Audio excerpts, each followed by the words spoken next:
Hello, everybody. I'm Tom White from NGIN, and welcome to our inaugural NGIN Founders Spotlight. And I am thrilled to be joined by Tanya Barham. Tanya is the founder and CEO of Community Energy Labs, which we know as CEL. Tanya, welcome. Hi, Tom. Thanks for having me. Great to see you. So, Tanya, we've been trying to set this up for the last 6 months, and we now are able to get together because you have been closing a funding round. How did that go? It went great. I mean, it was the first time that I've raised venture capital in any of my companies. So this is, I would say, my third effort. One was bootstrapped, and then organic growth, some, traditional debt instruments. The next one was self-funded because it was for an entity that had sold its assets. And so, we had a bunch of money in the bank. And so this is the first time that I've actually raised venture funding.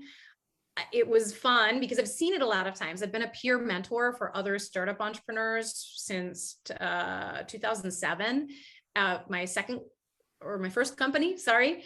And I've seen it all. Like, there were companies in that cohort that have gone public, others that have raised hundreds of millions and then it all crashed, others that have had sustainable success. So I feel like I've seen it all, and it was interesting to do it from the inside this time. So all the bad things that you've heard are true. And there were many good and interesting things too, though, that I hadn't realized. You hear a lot about people letting off steam and complaining, but I thought it was fun a lot of the time. I really appreciated getting to meet people. I feel so positive and grateful for all the incredible support. And it's always so incredibly supportive as an entrepreneur who's working so hard to have someone join you in your vision and want to give you their money. Like, it's great, especially like with angels, like this is their money, they're not playing with other people's money. So I think it's really a nice vote of support. And that was one thing too, just at our early stage, you're not raising that much money. So you're really looking for investors who also believe in your vision and have networks, access to networks or perspectives or skill sets that you can borrow. And they kind of know or can see those next steps. And so our investors have just been like tremendous advocates and advisors, and so far, and we've only been at it for like 3 or 4 months. So That's fantastic. So I yeah. think I remember you telling me that your lead investor actually approached you, which is not common, is it? I don't know if it's common or not. I mean, I do remember at my last company that you would get like some junior level analyst, it usually wasn't somebody very senior, but you'd have some analyst at a fund contact you and say, hi, we are looking for people in this space. And at that time, I wasn't super in love with my last company. Like, I just knew I didn't want to raise venture because it was a fine lifestyle business. I had a very young child. I was a single parent. And I just didn't love the company. And, so I didn't feel like I wanted to take on that. I didn't want to go all the way to the mountaintop on that one.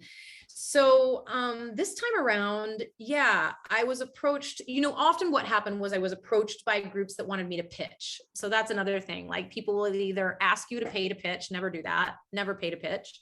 They'll ask you to pay to pitch, or they'll ask you to pitch. And, it's funny because I realize, like, the entrepreneurs, a lot of these organizations that ask you, I think, the realization for me became, I'm doing them a favor. Like, I'm the product that they're selling. They've got, they have partners that support whatever it is. If they're an incubator, if they're an event, and, I'm the meat in the sandwich here. Like, they're selling my appearance for deal flow to, some of these investors and whatnot. So I feel like I was at one of these events pitching, and I'd run into Portland Seed Fund because they're local too. I've been in the Portland area for 20 years and in the entrepreneurial community. So I'm a pretty known equation. Like me or hate me, you probably know who I am and you know all about me.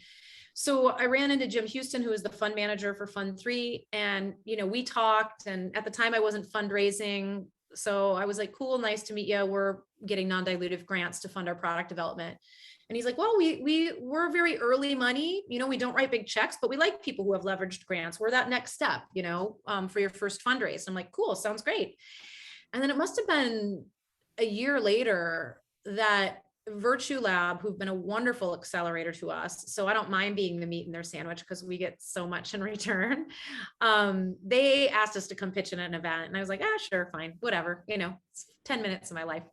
And so I went and I pitched, and Jim was there again, and he's like, I really think you should come and pitch to our partners. And can you come this afternoon? I'm like, okay, sure. So like on a dime, went and I pitched, and then they were like, we really think you should consider going through diligence and taking funding, especially with the infrastructure bill that's about to pass. And then sure enough, the infrastructure bill passed like just this week. The Biden administration put out a press release talking about the $500 million that they're looking to allocate to K-12 schools, which is the area where we're really focused.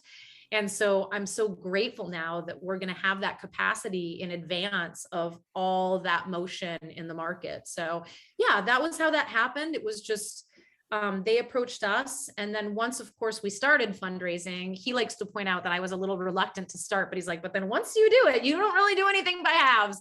So, then once we were going to raise 50,000, we're going to raise a whole funding round. So then I just kind of committed myself to doing a full-time job on top of my actual job as a CEO and my job as a mom. So that was fun. And you took in that additional job of a full funding round. Just close that round as soon as possible. My goal was to close the first half of the round by April 1st. And I think because I did make it an extra job, and really took it seriously, like tracked everything, had goals for the week, we closed the first tranche in February. And then now we've got a little tiny tail hanging out there, but it's basically soft circled. We're oversubscribed in terms of interest. It's just waiting for the term sheets on that last little bit. That's fantastic. And would you mind sharing what the scope of the funding round was? Sure. We were not raising a priced round. We're pretty early stage. So we were raising on a safe note in two tranches, one, $500,000 tranche with a lower post-money valuation and a slightly higher discount to incentivize people to come in early. And one after the date when we wanted to close the round, April 1st, with a higher valuation and a lower discount.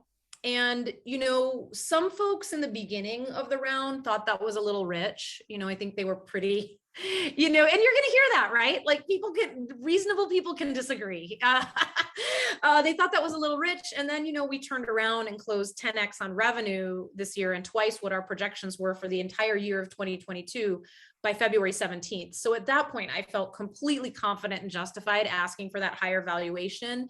And, there were plenty of people that turned us down at the lower valuation that then came back and were like, do you have any room left in your round on the higher valuation? So, I think there is some value in knowing your worth, having your projections ready, feeling confident in your revenue projections. And, it makes for a great story when you say, I told you our revenue was going to be X, and look, here's the signed contract. Like it's a done deal. So what happened here was you became the magnet and you attracted the funding that you were seeking, but you were sort of passively seeking it at that moment, if even that. In the beginning, yes. I mean, once we raised that initial bit, it was, I think the first like couple 100,000 were a little bit of a slog. Like initially our, and I think on your first raise, I think it's smart for a fund. So we were working with a small fund. It's a regional fund, Portland Seed Fund. And I think it's really smart for them to try to incentivize you to raise more money. So, their initial investment wasn't massive or anything like that, but it gave us the leverage to say we had a lead and get interest. But I would say getting to that first 200,000 in investment was a ton of work. Like just doing the due diligence, just grinding through these meetings and really needing to keep your energy level up so that you could meet all these new people, so that you were cognizant enough to make sure you weren't getting sucked into. I like the way you talked about a magnet, because magnets can attract, but they can also repel. So True. Looking at the polarity of your magnet and which end you've got facing out is really important, right? Like we could face this end or we could face the other end. Pushing away. Oh boy. And there were definitely a couple. I spread myself too thin. I did too many meetings in one day. I'd literally get up at 6. I'd be doing half an hour meetings all day long without going to the bathroom or eating lunch. And then, whoever got me at 4 o'clock, like they definitely got the repellent end of the magnet. Like, so lesson learned there, and it is discouraging. But then once you raise that first bit, it does start to be more like, you don't need it as much. So you don't have that sort of like forward push, and you can kind of sit back. And it's also like you're making better decisions yourself, because when you're having a conversation, you're not just like, I need you to believe in me. You're just like, do I want you on my cap table for the next 10 years? It's like a marriage. You have like such a strong relationship with this person, and they're there just like forever in your company. So I think, it enabled me to sort of sit back more and evaluate, like, okay, they're not going to give me that much money at this phase in my company. Like I could get more money by getting a contract or a grant easily with about as much effort as their due diligence is going to take. So they've got to bring something more than money to the table. And when I started evaluating it that way too, I felt like it was more like finding a good fit. And then when you find those people who are a good fit for whatever reason, because they have skills, because they have perspective, because they have network, and they're enthusiastic about your mission, they love what you're doing, they see the future that you see, and they're not focused at looking at your, fetch me this and do that and prove everything to me. You're not in this defensive position. They're like looking at the future with you, and they're like, oh, I've got a way that I can remove this obstacle for you. Or if you say, no, that's not a thing, they're like, oh, okay, that's not a thing. Great. Tell me how I can be helpful. And they mean it. It's just such a different type of conversation. It feels amazing to have partners like that are really invested in your success and are working to eliminate obstacles rather than like engaging in this. Like one thing I just decided I wasn't going to do is like, I'm just not going to engage with, I don't care who they are. I'm not going to be rude. I'm not going to burn any bridges. But if somebody comes back to me and all they want to do is like if I notice that I'm in this defensive position and I'm just constantly justifying everything, I'm just like, well, they don't get it. Cool, move on. There right now, it's very founder friendly. That was another reason I decided to raise, because I'm like, it's a very founder friendly environment right now to raise in. So I figured, well, who knows where things are going to be in a year. And we could definitely use the excess capacity specifically on sales and marketing. So